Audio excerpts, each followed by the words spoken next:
Рахмат, урматтуу төрага, социалдык тармактарда болгон кайрылууну расмийтиде жазылып туруп окуп коеюнчу.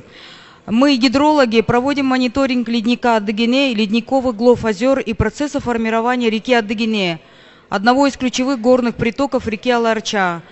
Эта система играет важную роль не только в обеспечении поливной водой, но и в формировании ресурса питьевой воды для города Бишкек и новостроек.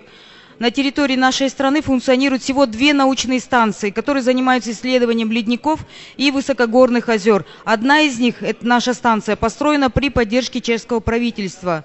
Несмотря на ее важность для науки и практики, государственная поддержка отсутствует полностью. За все время мы не получили ни одного СОМа, ни оборудования, ни технического обслуживания, ни на приборы, ни на экипировку. Все расходы из собственных средств гляциологи сами покрывают.